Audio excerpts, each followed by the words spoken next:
자, 여기서 평균 모르는 학생 없잖아. 여기서 말하는 평균은 산수의 평균 얘기하는 겁니다. 한별, 평균 어떻게 구해요?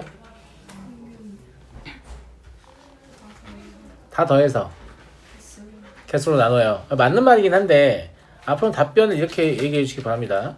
별량의 총합을 별량의 개수로 나눈다. 아시겠죠? 뭐라고요? 별량의 총합을 별량의 개수. 그렇습니다. 별량의 총합을 별량의 개수로 나누는 게 평균입니다. 그렇다면 평균은 다음과 같이 계산하게 될 겁니다.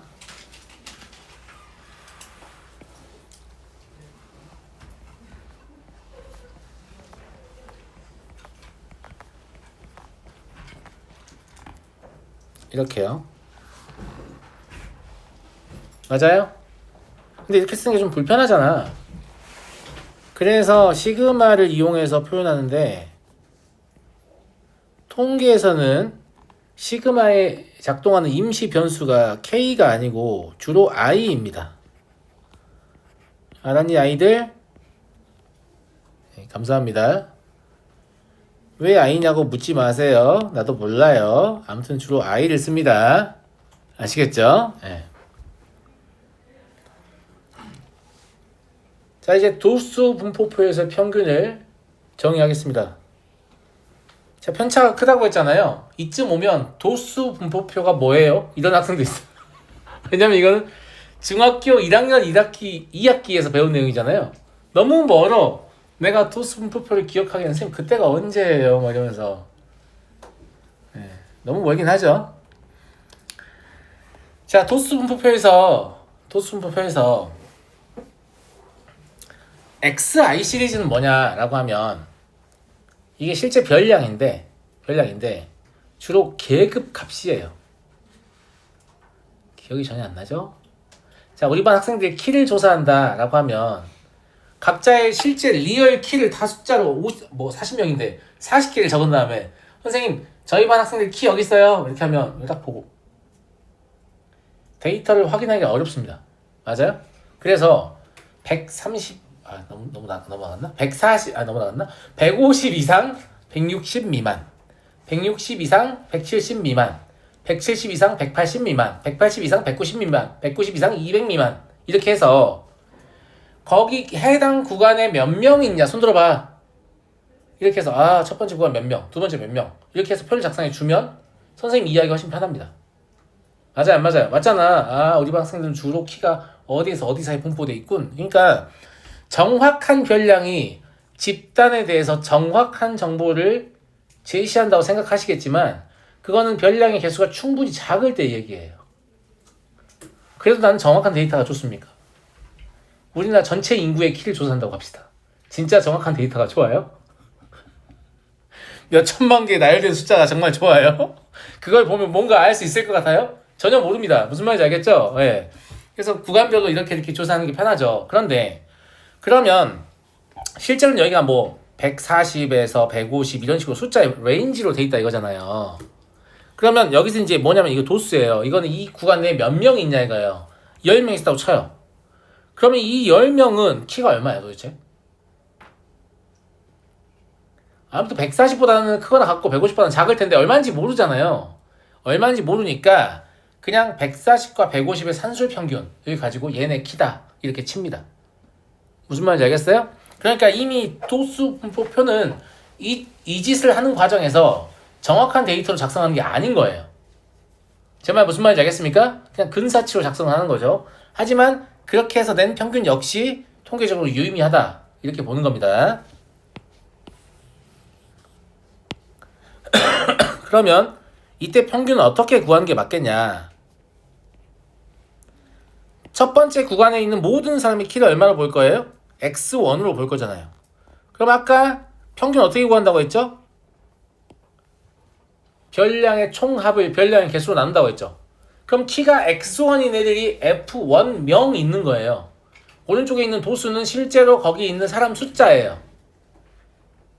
무슨 말인지 알겠죠? 프리퀀시, 빈도 얘기하는 거예요. 몇 명 등장하냐 그 구간 내에. 알겠어요?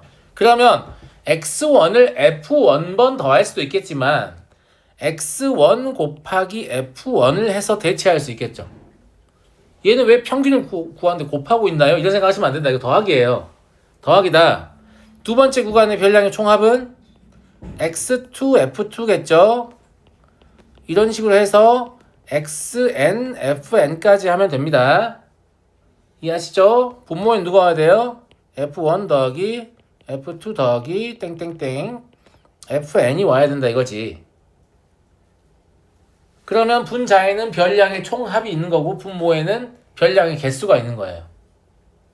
제 말 무슨 말인지 알겠죠? 똑같다니까요. 다르지 않아요. 이거 다르다고 생각하면 안 됩니다. 평균을 구하는 방식이 완벽하게 동일한 겁니다. 이해하시겠죠?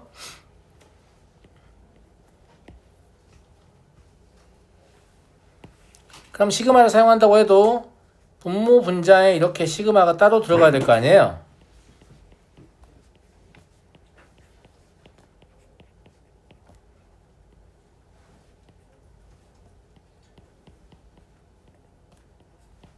이렇게 이게 졸라 귀찮기 때문에 보통은 어떻게 쓰냐면 라지 n분의 1 값을 빼버리고 시그마 i는 1부터 n까지 xi, fi 이렇게 적습니다.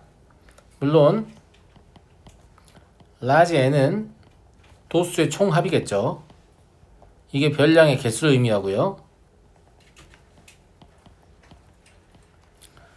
그래서 제가 지금 사용하는 어휘가 익숙하지 않아서 이런 느낌이 들면 안 됩니다. 그냥 익숙해지셔야 됩니다. 왜냐면 문제는 정확히 제가 사용하는 어휘만 이용해서 출제할 거기 때문이에요. 아시겠죠? 이거에 대체어를 만들어서 강의할 수 없다 이 말입니다. 아시겠어요? 별량, 도수 이런 거 다 이해하셔야 한다고요. 무슨 말인지 알겠어?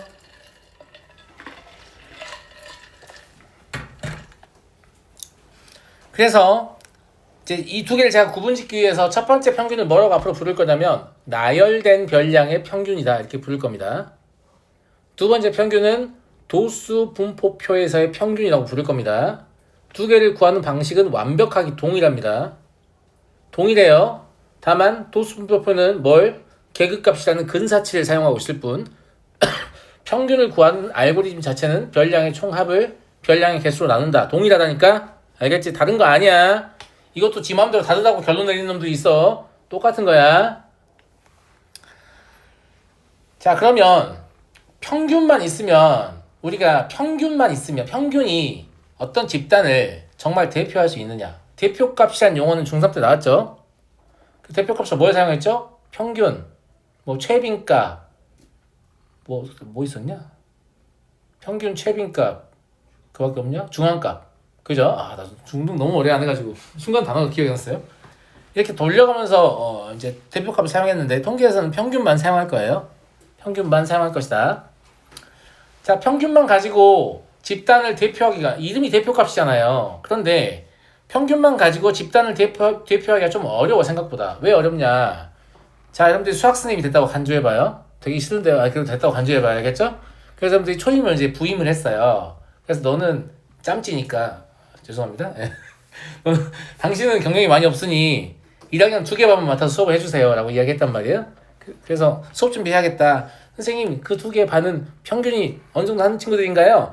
두 반 다 평균 50점이에요. 그래서 열심히 준비해서 수업에 딱 들어갔어요. 첫 번째 반은 아주 성공적인 수업을 했고요. 두 번째 반은 폭망을 했어요. 알고 보니 첫 번째 반은 40명이 다 수학 점수 50점이고요. 두 번째 반은 20명이 100점이고 20명이 빵점이었어요. 물론 반배치가 매우 잘못된 극단적인 케이스를 예로 듦에도 불구하고 뭘 깨달았어요? 대표값만 가지고 집단을 함부로 예측해서는 안 되겠다라는 생각이 듭니다. 맞아요, 안 맞아요? 똑같이 평균이 50인 반이니까 비슷하겠거니라고 생각했지만 완전히 달랐죠. 수업 준비도 완전히 다르게 했었어야 되고 심지어 두 번째 반은 분반을 했어야 될 수도 있을 것 같죠? 반배치를 다시 하거나 그렇잖아요. 그러니까 대표값을 곧 집단의 특성이라고 보는데 무리가 있다는 걸 통계학들도 인정을 한 거예요. 극단적으로 이렇게 별량이 치우친 상황이 되면 그렇다. 그러면 이 상황을 알면 도움이 될 거 아니에요. 이 상황을 어떻게 알 것인가에 관한 이야기가 삼포도에 관한 이야기입니다. 여기서 말하는 삼포도는 산에 있는 포도 아닙니다. 살아있는 포도 당연히 아니죠. 죄송합니다. 산포라고 하면 뭐예요? 산포면 행정구역 아닙니다. 산포하면 뭐예요? 흩어진 정도입니다. 그러니까 산포도는 흩어진 정도예요. 그런데 흩어진 정도를 이렇게 말하면 안 되지. 졸라 흩어져 있음, 얼마 안 흩어져 있음 이러면 객관적이지가 않잖아. 이걸 수치적인 정보를 표현하고 싶은 거죠. 그래서 수학에서 말하는 산포도는 별량이 대표값, 여기서는 평균이겠죠. 별량이 평균을 중심으로 흩어진 정도를 반드시 뭘로 표현해야 되냐면 수로 표현해야 됩니다. 아시겠죠? 그래서 별량이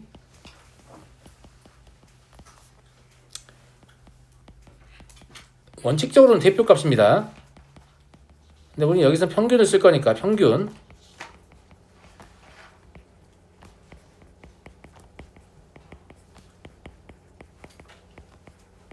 흩어진 정도를 수로 나타낸 것이에요.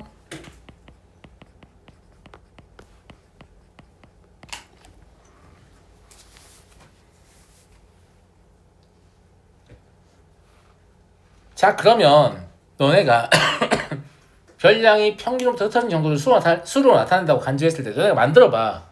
잘 기억나게 하려고 지금 만들게 시키는 거예요. 무슨 말인지 알겠죠? 시간 지나고 아무것도 기억 안 나요 또 이럴까봐. 알겠지? 이게 만들어진 스토리를 알면 기억이 안 날 수가 없다니까? 자, 잘 봐. 통계학자들이 고민을 했지. 흩어진 정도를 숫자로 표현하고 싶은데? 근데 어떤 별량은 평균으로부터 왼쪽으로 떨어져 있고 어떤 별량은 오른쪽으로 떨어져 있을 거 아니야.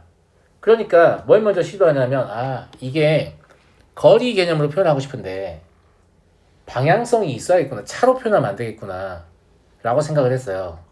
그래서 제일 처음 만든 게 뭐냐면 편차입니다. 뭐라고요? 편차. 편차의 정의는 별량에서 평균을 뺀 것입니다. 평균에서 별량 빼는 게 아닙니다. 별량에서 평균 빼는 거예요. 헷갈릴 염려가 없는 게 가나다 순입니다. 별량에서 평균을 빼시면 돼요. 비읍에서 피읍 빼시면 됩니다. 안 헷갈리죠? 자, 그러면 만약에 편차가 양의 값이 나오면 별량이 평균보다 큰 값이고 편차가 음의 값이 나오면 별량이 평균보다 작은 값이고 실제로 그 수치를 보면 어느 정도나 떨어지는지 알 수 있죠. 자, 아까 그 두 개의 반을 예로 든 반으로 돌아가서 첫 번째 반은 모든 학생의 편차가 0입니다. 두 번째 반은 20명의 학생의 편차는 얼마예요? 마이너스 50이고요. 20명의 학생의 편차는 50이 되는 거죠. 그럼 그것만 미리 알려줬어도 수업 준비를 좀 더 잘했을 수 있을 것 같죠? 맞잖아. 근데 이건 아주 극단적인 거고 만약에 편차가 이렇게 극단적이지 않고 적당히 흩어져 있다고 하면 편차의 개수가 몇 개 얻어집니까? 별량의 개수만큼 얻어지겠죠. 우리가 평균을 사용한 이유는 별량의 개수를 다 적어서 주면 무슨 정보인지 알 수 없기 때문입니다. 그래서 대표값을 만든 거잖아요. 근데 대표값이 불완전하다고 해서 걔를 보조하기 위한 수단으로 자 여기 편차 40개 이러면 평균을 쓴 목적이 사라지죠. 존나 그럴싸하잖아. 맞아요, 안 맞아요? 무슨 말인지 알겠죠? 그래서 첫 번째 시도는 무엇입니까? 편차의 대표값을 구해볼까? 라는 시도를 하죠. 그런데 편차의 대표값을 구하기 위해서 편차를 싹 더해보면 반드시 0이 됩니다. 만약에 0이 안 된다면 당신은 평균을 잘못 구했거나 편차를 잘못 구했거나 둘 중에 하나예요. 반드시 0이 됩니다. 이걸 이용해서 평균을 빠르게 계산하는 방법이 있죠. 가평균을 이용한 평균의 계산. 난 안다 손. 아무도 몰라요? 여러분들 입으로만 모른다고요? 다 할 줄 알아요. 자, 여러분들이 나름 학교에서 성적이 우수한 학생이면 누구나 할 줄 알아요. 자, 내가 국어 99, 영어 98, 난 잘하니까, 수학 100, 사회 95, 뭐 과학 90 이렇게 나왔다고 합시다. 그럼 상위권 아이들은 자기의 점수의 평균을 낼 때 어떻게 내냐면 그냥 100점이라고 쳐. 100점에서 실제 점수를 빼. 어떤 음의 값이 나오거든. 걔들 가편차라고 해. 실제 평균을 모르는 상태에서 평균을 100으로 지정하고 뺀 편차 있지. 걔를 가편차라고 하는데 그때 100점이 가평균인 거야. 가평균에다가 가편차의 평균을 더하면 실제 평균이 나와요. 니네 그렇게 중학교 때 맨날 평균 성적 계산했을 거야. 아니 내가 공부를 못하면 애당초 15점 막 25점 이러니까 그냥 다 더해서 나누는 게 빠른데 내가 공부를 잘하면 내 점수가 대부분 85점 넘는단 말이야. 그럼 그걸 다 더하면 숫자가 너무 커지잖아. 그러니까 전부 다 모든 과목 100점이라고 치고 마이너스 15점, 마이너스 10점, 마이너스 5점 이런 것만 평균을 낸 다음에 100에 짠 더하면 실제 평균이 나오잖아. 그렇게 해오지 않았어? 아, 우리한테 계산기가 있어요? 이게 계산기를 못 쓰게 하는 이유예요. 우리 때는 계산기가 없진 않았지만 계산기를 들고 다닐 일 없었죠. 휴대폰에 계산기가 있으니까 쓰는 거잖아요. 만약에 휴대폰이 없다라고 하면 계산기가 있지만 집에 있기 때문에 못 쓰겠지. 맞잖아. 그러니까 애들이 뭘 찾아? 가르치지도 않은 가평균을 이용한 평균 계산을 스스로 하고 있어요. 문제 해결력이 생기잖아. 그래서 고등학교 졸업 전까지 계산기 못 쓰게 하는 거예요. 계산기를 사용하지 않아야 문제 해결력이 잘한다고 보기 때문에 이야기가 많이 샜는데 아무튼 그걸 쓰고 있던 학생들이 있을 거예요. 있을 거고 어쨌거나 정상적으로 연산된 편차의 합을 구하면 반드시 뭐가 된다? 0이 된다. 라는 거예요. 그러면 어떤 식이든 항상 0이 될 거기 때문에 평균을 제시할 수 없을 거 아니야. 해봐야 의미 없는 정보니까. 그럼 수학자의 두 번째 시도는 뭐예요? 제곱해서 평균 내보자. 졸라 괜찮죠? 제곱하면 전부 다 부호가 양으로 바뀔 거니까 제곱해서 평균 내면 0이 되는 불상사가 없잖아요. 그래서 제곱해서 평균을 내요. 걔를 뭐라고 하냐면 분산이라고 불러요. 근데 분산은 과장된, 부정 아니고요. 아무튼 과장돼 있는 형태의 산포도입니다. 왜냐하면 제곱하는 과정에서 실제 거리가 제곱배가 됐기 때문에 과장돼 있겠죠. 그러니까 이걸 다시 원래의 스케일로 돌리고 싶어요. 이럴 때 우리가 쉽게 선택할 수 있는 게 뭐예요? 양의 제곱근을 씌우는 거죠. 그래서 분산의 양의 제곱근을 씌우면 걔를 진짜 산포도로 쓸 수 있는 애가 되는데 걔를 표준편차라고 부릅니다. 표준편차. 무슨 말인지 알겠어요? 그리고 우리가 사용하는 산포도는 표준편차 하나밖에 없어요. 야, 표준편차 구하는 과정을 만드는 과정을 내가 지금 알려준 거야. 까먹겠어요? 안 까먹겠잖아. 그럼에도 불구하고 저는 까먹을 수 있다 이런 표정을 짓지 말고요. 안 까먹을 수 있잖아요. 에어컨 좀 켜줘. 일 더울 것 같아. 그래서 여기 보시면 분산을 먼저 정의합니다. 왜냐하면 분산을 구하면 반드시 뭘 계산할 수 있기 때문에 표준편차를 계산할 수 있기 때문에 아시겠죠? 그 다음에 표준편차의 영문 명칭이 뭐냐면 스탠다드 데비에이션이에요. 그래서 그 S를 쓰고 싶은데 그 S를 그리스 알파벳으로 쓰면 시그마거든요. 이게 소문자 시그마입니다. 대문자 시그마가 A고요. 이게 소문자 시그마예요. 6 잘못 쓴 거 아닙니다. 아시겠죠? 소문자 시그마인데 스탠다드 데비에이션이다 이런 뜻이에요. 그래서 시그마에 제곱하면 이게 실제로 분산이겠죠. 얘한테 양의 제곱근 씌우면 표준편차 나와야 되니까 얘는 누구를 평균 낸 거라고요? 친구들 누구를 평균 낸 거라고요? 편차에 제곱을 평균 낸 거예요. 자꾸 이런 식으로 나오면 이게 편차게 될 거야. 편차에 제곱을 평균 낸 거야. 알았어? 그러면 첫 번째 편차는 x1 마이너스 평균이죠. 얘를 제곱하고 두 번째 편차는 x2 마이너스 평균이죠. 얘를 제곱합니다. 마지막 편차는 xn 마이너스 평균의 제곱 이렇게 해결하시면 되겠죠. 그럼 편차의 제곱의 총합이 분자에 있습니다. 분모에는 n이 있으면 되겠죠. 별량의 개수로 나누는 거니까 평균 되는 거니까. 그래서 얘를 n분의 1 시그마 i는 1부터 n까지 xi 마이너스 m의 제곱이다. 이렇게 쓸 수 있어요. 이 식을 무슨 식이라고 하냐면 제가 편의상 분산의 정의식이라고 명명하겠습니다. 제가 명명한다는 말은 교육과정에 있다는 용어가 아니라는 뜻입니다. 아시겠죠? 그렇다면 왜 당신은 이거에 이름을 이딴 식으로 짓느냐? 왜냐하면 분산의 변형식이 있기 때문에 걔랑 구분짓는 명칭으로 분산의 정의식이라고 부르겠습니다. 아시겠죠? 자, 그럼 분산의 변형식은 무엇이냐? 똑같이 분산을 계산을 할 건데 저걸 바로 시그마로 쓰지 말고 저 거듭 제곱들을 좀 전개해 볼까? 라고 충분히 생각할 수 있잖아요. 그러면 완전 제곱이 총 n개 있잖아. 첫 번째 항만 제곱해서 쓸게요. 그러면 x1 제곱 더하기 x2 제곱 더하기 땡땡땡 xn 제곱 얘네가 나올 거야.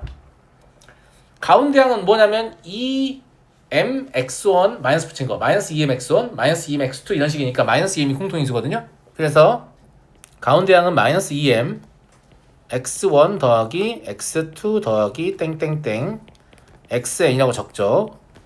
마지막 항은 죄다 m제곱이잖아요. 그러면 m제곱이 n개 있기 때문에 다음과 같이 적을 수 있겠습니다. 이해하시겠나요? 자, 이걸 항을 분리해서 적어보면 첫 번째는 x1 제곱 더하기 x2 제곱 더하기 땡땡땡 xn 제곱이 분자에 있고 분모에 n이 있습니다. 두 번째가 중요합니다. 마이너스 2m 곱하기 n분의 x1 더하기 x2 더하기 땡땡땡 xn이고 마지막은 그냥 m제곱이잖아요. 그러니까 이게 아까 우리가 위에서 정의했던 평균이란 말이죠. 이해하시겠습니까? 그럼 최종적으로 얘를 다음과 같이 적을 수 있을 겁니다.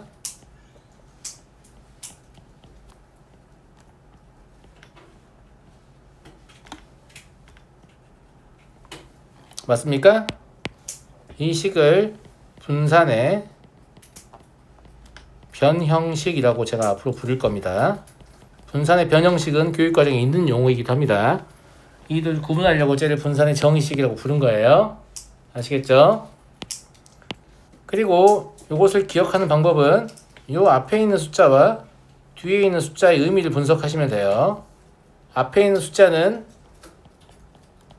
각 별량을 제곱한 것의 평균입니다. 뒤에 있는 건 그냥 별량을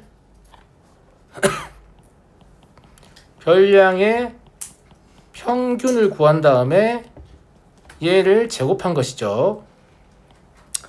그래서 앞에 있는 거는 별량의 제곱의 평균이고 뒤에 있는 것은 별량의 평균의 제곱이에요. 다릅니다. 다시 얘기할게요. 앞에 있는 것은 별량의 제곱의 평균이고 뒤에 있는 것은 별량의 평균의 제곱이에요. 다르죠? 근데 이렇게 부르면 너무 풀네임이 길어요. 그래서 편의상 앞에를 제곱의 평균, 뒤에를 평균의 제곱이라고 부르겠습니다. 그러면 분산의 변형식은 제곱의 평균 마이너스 평균의 제곱이다. 이렇게 기억하시면 돼요. 분산의 정의식은 편차의 제곱의 평균이다. 이렇게 기억하시면 돼요. 나중에 물어보는데 어버버하고 뒤통수 긁고 가면 안 돼요. 분산 어떻게 구해? 이러면 편차의 제곱의 평균 또는 별량의 제곱의 평균 마이너스 별량의 평균의 제곱이다. 아니면 뭐 제곱의 평균 마이너스 평균의 제곱이다. 야, 그것도 안 되면 이거라도 해. 재평평제. 그렇게 해서 인정해 줄게. 알았어? 재평평제. 이렇게 해서 인정해 줄게. 알겠죠? 방법이 두 가지나 있으니까 하나만 알면 되겠네. 아니야. 아니라고. 둘 다 알아야 돼. 알았니? 그래서 문제에 맞게끔 적절한 형태를 사용해야 됩니다. 야, 퍽이나 문제 내는 사람들이 니네가 하나만 알아도 되게 냅두겠다. 그럴 리가 없잖아. 그런 긍정회로 쓸데없이 돌리지 말고 둘 다 알아야겠구나. 아시겠죠? 표준 편차의 정의는 아까 얘기했죠. 분산은 3포도로 사용하기에는 유일한 단점이 뭐예요? 과장되어 있다 라는 거예요. 원래 대리였는데 진급했나 보죠? 죄송합니다. 과장되어 있다라는 거예요. 그래서 원래 크기로 돌려주는 과정이 필요하다고 했잖아요. 예. 그러니까 분산의 양의 제곱근이 표준 편차입니다. 자꾸 노잼 개그에 죄송한데요. 이렇게라도 해서 그때 그 새끼 존나 재미없었는데 이러면서 기억이 나면 다행인 것 같습니다. 재미없다는 사실만 기억나면 안 됩니다.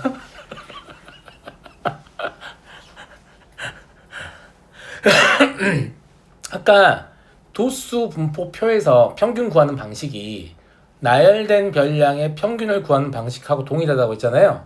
그러면 도수 분포표에서 분산을 구하는 방식 역시 나열된 별량의 평균을 구하는 방식하고 동일하겠네요. 실제 그렇다는 사실을 확인해 보겠습니다. 식을 보면 안 그런 것처럼 보이게끔 약간 되게 좀 복잡해 보이거든요. 그래서 확인 좀 해볼게요. 자, 도수 분포표, 표가 없는 선생님 왼쪽에 있는 표 참조하시면 돼요. 해서 분산을 구한다고 하면 첫 번째 편차는 x1-m이야. 근데 이걸 제곱할 거잖아. 제곱해서 더할 거니까. 근데 이게 몇 개 있는 거야? F1개에 있는 거야. 그러니까 이걸 F1번 쓰지 말고 여기다 F1이라고 쓰면 될 거 아니야. 실제로 곱한 게 아니고 더한 겁니다. 같은 숫자를 반복해서 더하면 곱셈인 거니까.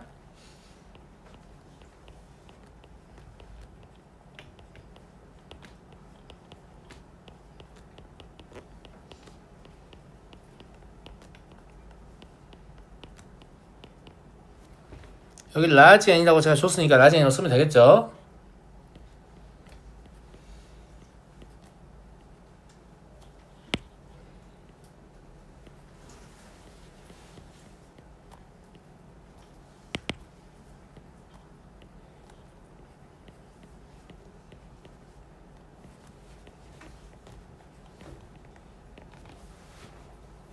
다음과 같이 얻어집니다. 나중에 뇌가 없는 친구들이 뭘 물어보죠?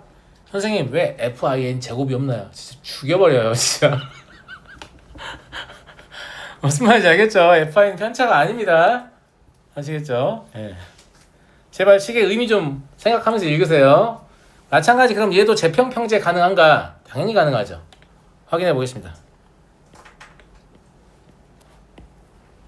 저기에 완전 제곱식을 다 전개해서 하나씩 모은다고 하면 제일 처음에 뭐가 나오냐면 x1 제곱 f1 더하기 x2 제곱 f2 xn 제곱 fn이 나올 겁니다. 그리고 마이너스 2m x1 f1 더하기 x2 f2 xn fn이 나오겠죠. 그 세 번째로 뭐가 나오냐면 m 제곱 f1 더하기 f2 fn이 나오겠죠. 왜 이렇게 길어 이거? 저는 이렇게 좀 당겨 가겠습니다. 치트키가 있기 때문에. 자, 이렇게. 그래서 얘를 앞에 있는 애는 다음과 같이 적을 수 있죠.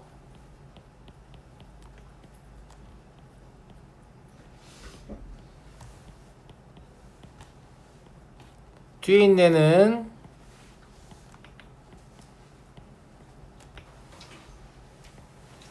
제가 바로 결론을 적을 수 있지만 나중에 읽어보실 여러분을 위해서 한 줄을 더 적도록 하겠습니다.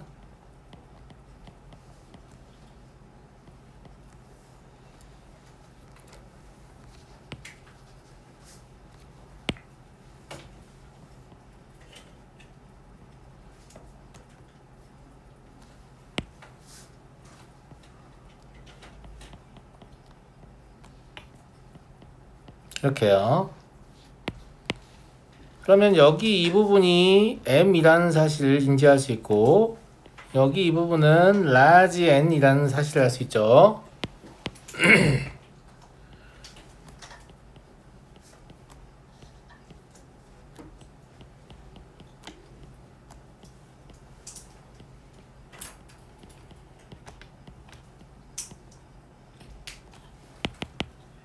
다음과 같이 얻어지겠죠. 뒤에까지 계산해버리면. 그리고 아까와 똑같습니다. 이게 뭐예요? 제곱의 평균이죠. 별량을 다 제곱해서 평균 낸 거니까. 얘는 평균의 제곱이잖아요.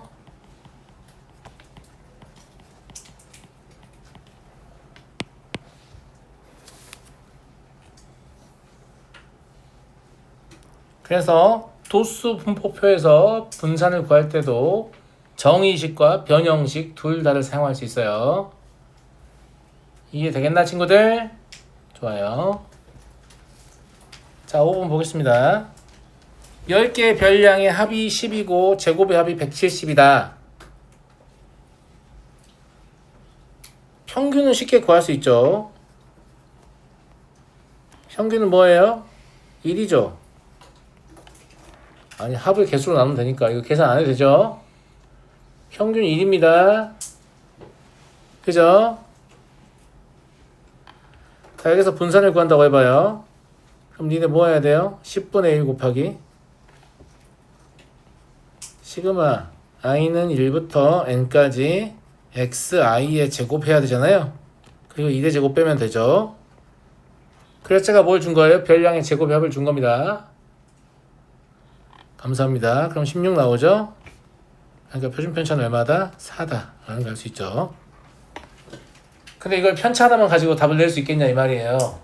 제곱의 평균이 제시되어 있는데 무슨 말인지 알겠니? 그러니까 분산의 변형식을 알아야 한다는 얘기입니다. 이해되겠나 친구들? 이해되겠나? 자 다음 x1부터 xn까지의 평균이 13이다. 근데 니네 지금 뭘 구해야 되는 건데? 2x1 제곱부터 2xn 제곱까지의 평균을 내야 되지. 근데 이건 사실상 뭐라고 볼 수 있겠냐면 우리 이런 거 안 배워도 알지 직관적으로. 그냥 니네 학교 선생님 수학시험을 냈어. 근데 이제 내 학생들 너무 고평가할 수 있잖아. 아 역시 나의 학생들 위대해 막 이러면서. 그래서 시험지를 좀 어렵게 만들어갖고 채점을 해봤더니 학교 평균이 18점 나온 거야. 이건 18. 그리고 최고점자가 50점을 넘지 못했어. 너무 사람 점수가 아닌 것 같잖아. 그래서 얘들아 니네 모두 점수를 2배 해줄게 이러면 막 기뻐하는 애들 있어. 우와 왜 기뻐하는 거야?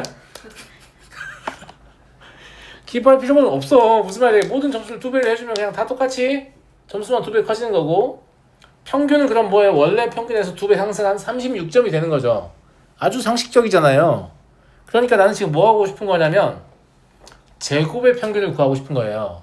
그리고 그것의 2배가 답이 되는 거지. 이해되겠니? 근데 분산의 변형식에서 제곱의 평균은 뭐라고 볼 수 있겠냐면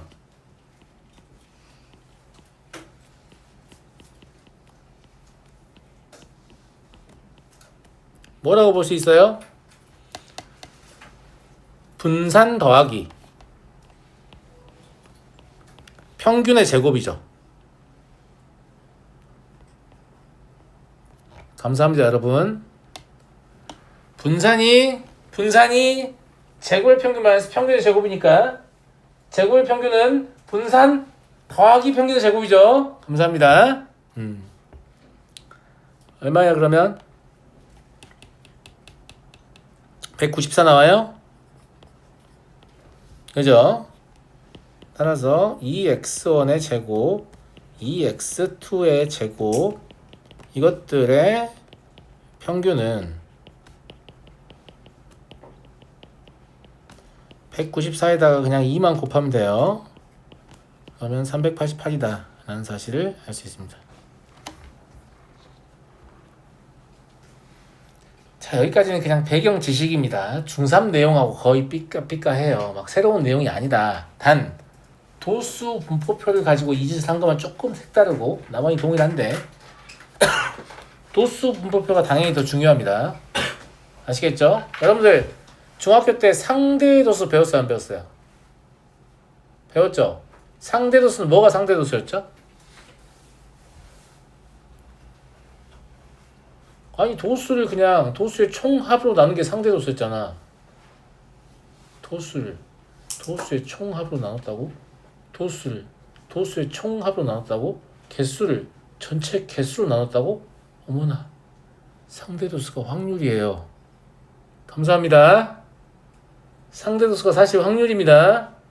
우리 지금 확률 가지고 뭔가 하려고 하잖아요. 그러니까 도수 분포표가 왜 갑자기 등장했냐? 걔가 사실 확률이기 때문입니다.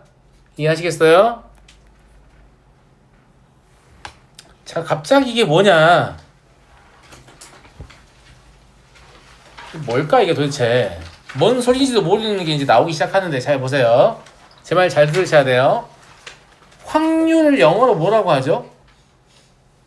probability라고 하잖아요. 근데 원어 보세요.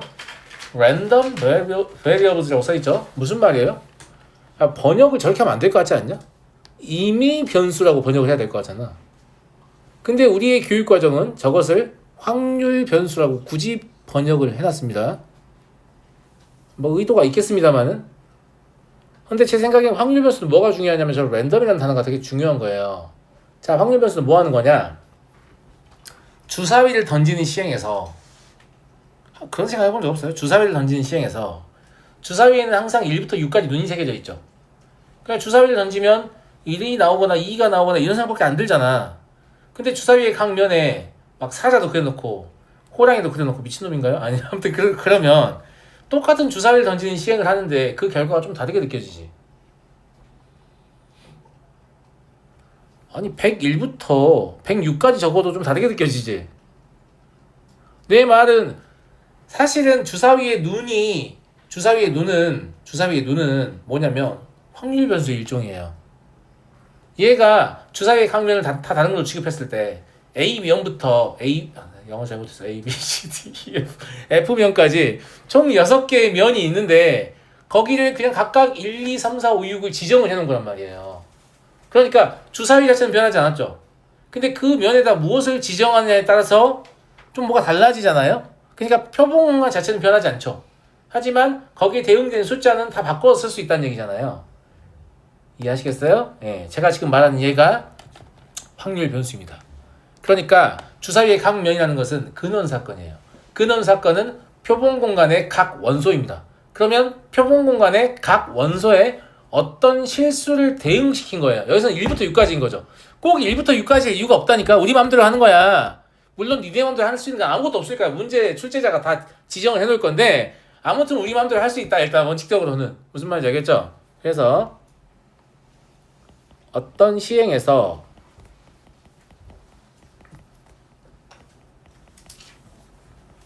조건에 의해 사실 마음대로 한 뜻이에요. 이 조건을 우리가 만드는 거니까. 알겠죠? 네. 표본 공간의 각 원소에 하나의 실수를 대응시킨 것입니다.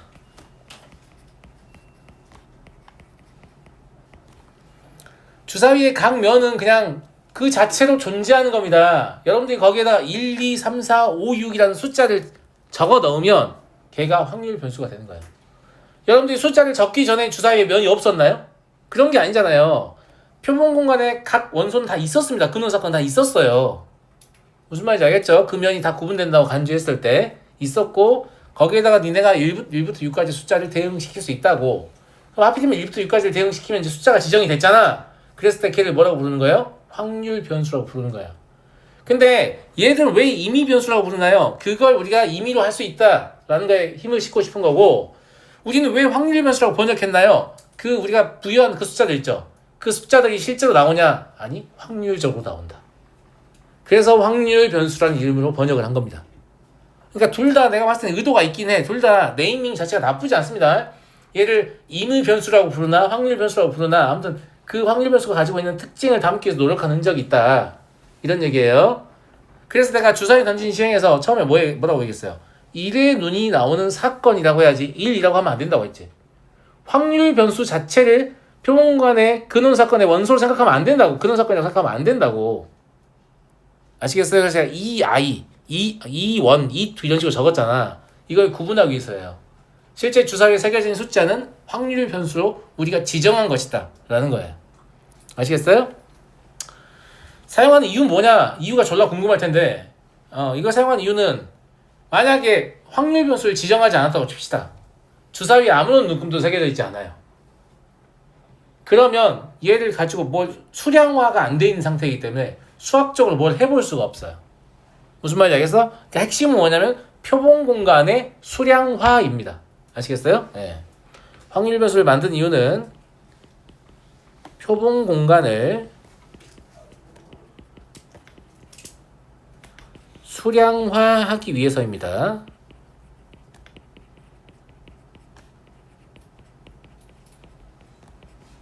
이게 진짜 이유인데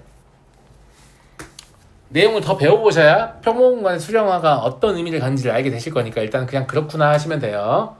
아무것도 안 새겨진 주사위보다 1부터 6까지 새겨진 주사위가 좀 더 가치 있게 느껴지죠? 예, 그 정도면 됐습니다. 알겠죠? 그 정도면 괜찮다. 자, 다음 확률 분포입니다. 확률 분포라는 것은 디스트리뷰션으로 끝나잖아요. 근데 얘는 함수입니다. 얘는 함수예요. 확률 변수의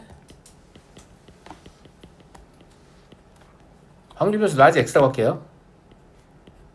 라지 x의 모든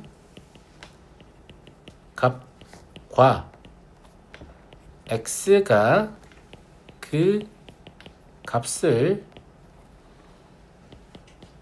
취할 확률의 대응 관계.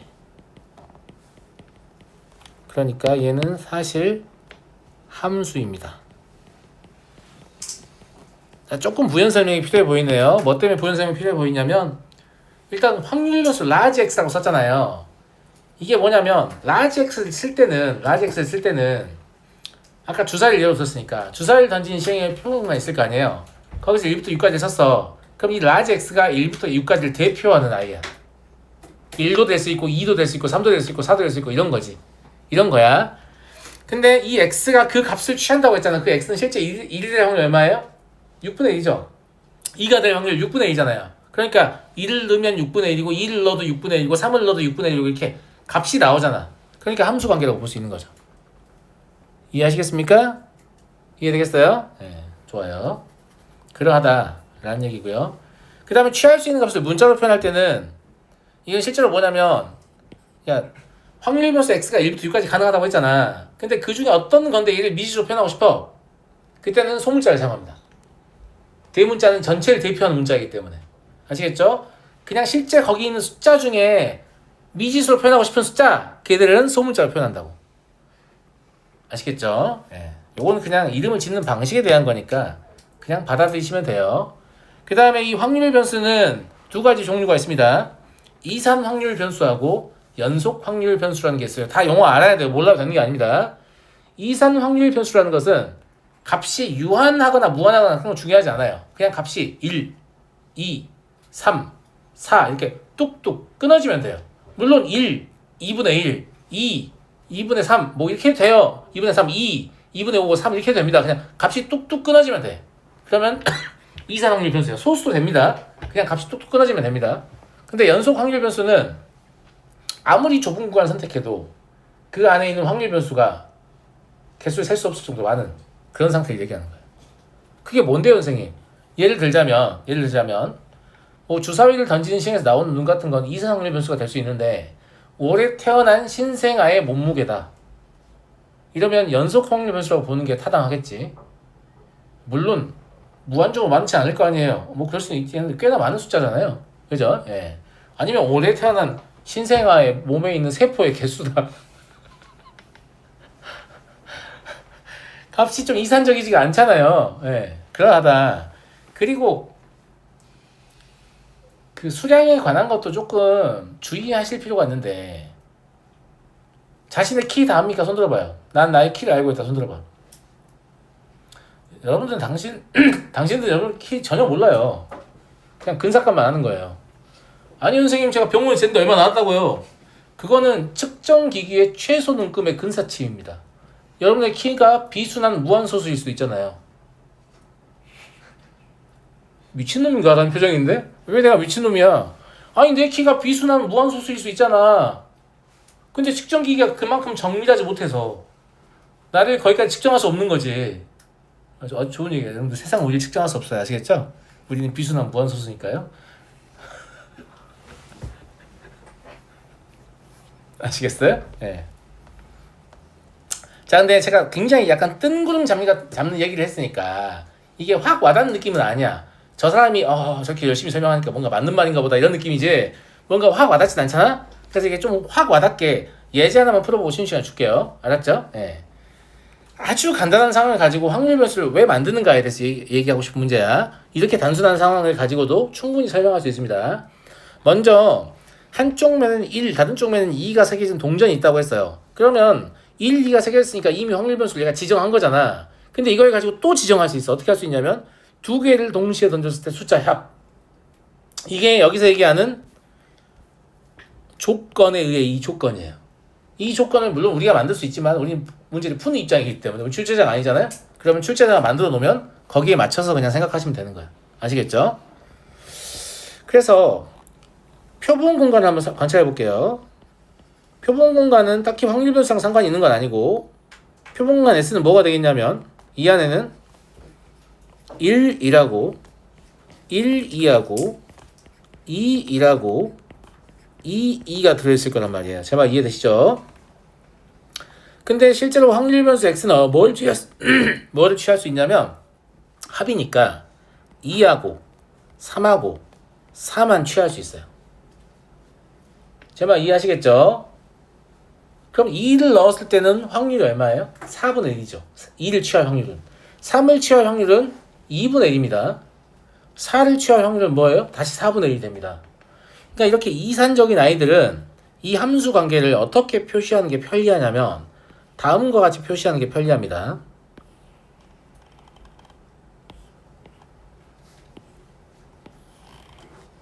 너무 크다. 표가 너무 크다.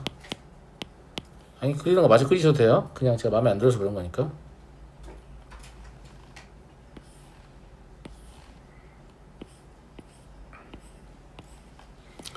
여기에는 확률 변수 x를 적고요. 여기에는 그 확률 변수를 취할 확률인 px를 적습니다. 됐죠?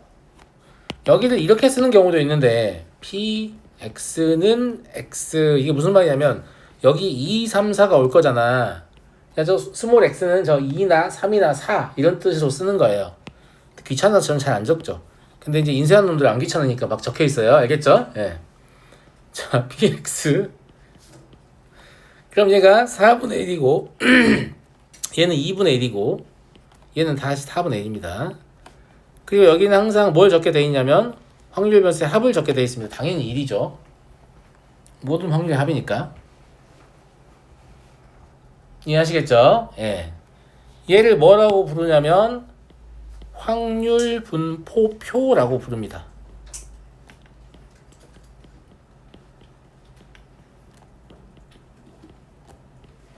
확률 분포라는 것은 함수라고 했잖아요. 그러니까 함수를 표로 나타내는 것입니다. 당연히 얘는 함수니까 그래프로 나타낼 수도 있죠.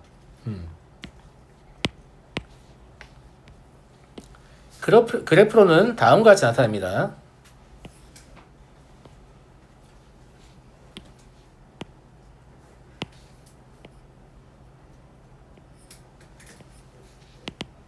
이게 뭐예요, 선생님?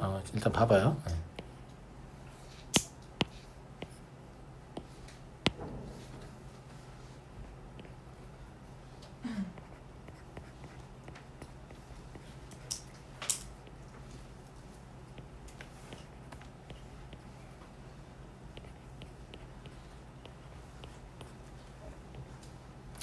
원칙적으로 하면 점만 3개 찍어야 되잖아. 맞지? 근데 이산 확률 분포에서 그래프를 표현할 때 밑에 선까지 그려지는 경우가 많아요. 이건 왜 그러냐면 애당초에 되게 그래프를 과장해서 그리거든요. 왜냐면 만약에 확률 변수가 한 100개 있다고 해봐. 그러면 1이라는 확률을 나눠 가져야 되잖아. 그럼 함수 값이 막 100분의 얼마, 확률 작은 애들 막 200분의 얼마 이럴 거란 말이야. 그러니까 이걸 비율을 맞춰서 그래프를 그리면 전부 다 X축 근처에서 다 불렀어? 막 이렇게 다 따닥따닥 붙어있으니까 뭐가 존나 안 보인단 말이야. 그러니까 얘를 과정에 쑥 눌려서 이렇게 보이는 거고, 선을 그려주는 이유는 상대적인 확률의 크기를 보는 게 목적이기 때문에 밑에 선을 이어줘요.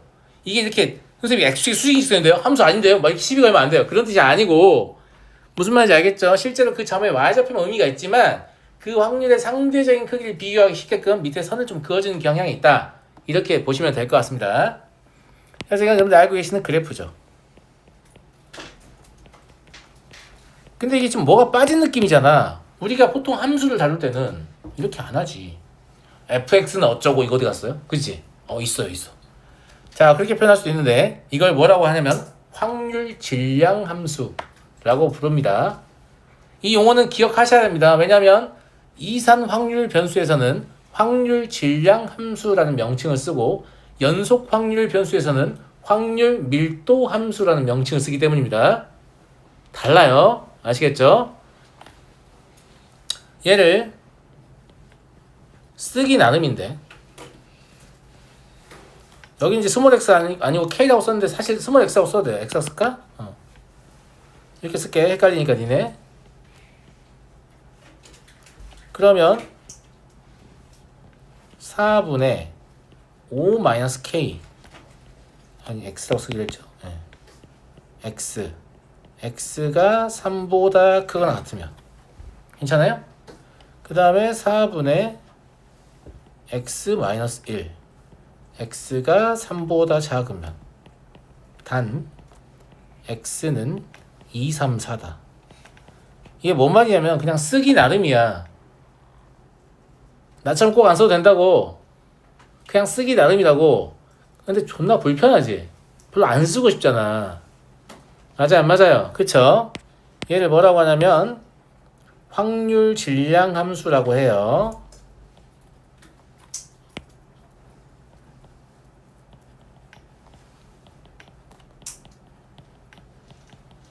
그러니까 확률 분포 자체가 어차피 함수니까 이거를 식으로 쓸 수도 있고 그래프로 표현할 수도 있고 표로 나타낼 수도 있는데 주로 이산 확률 분포에서는 표를 주로 씁니다. 그래프도 사실 잘 안 써요. 주로 표를 씁니다. 근데 이산 확률 분포에서 유일하게 확률 질량 함수를 쓸 때가 있는데 그때는 언제냐면 확률 변수의 개수가 too much 할 때. 야, 확률 변수의 개수가 3000개인데 아, 표가 짱이지 이 사람에서 종이 좀 더 주세요 이렇게 하면서 이렇게 할 수는 없다. 그런 경우에는 확률 질량 함수를 쓰는 게 훨씬 더 효과적이지.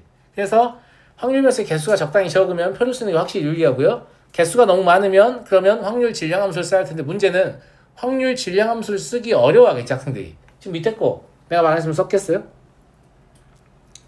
쓰기가 좀 불편하잖아. 그래서 확률 질량 함수가 굳이 필요한 함수는 그 확률을 식으로 구현하기 좀 쉬운 함수를 줍니다. 출제에서도 양심이 있기 때문에 알겠죠? 이따위로 써야 되는데 막 확률 변수 200개 있고 이러지 않아요. 아시겠죠? 그러지 않는다 하는 거. 나머지 잠깐 쉬었다 이어서 보겠습니다.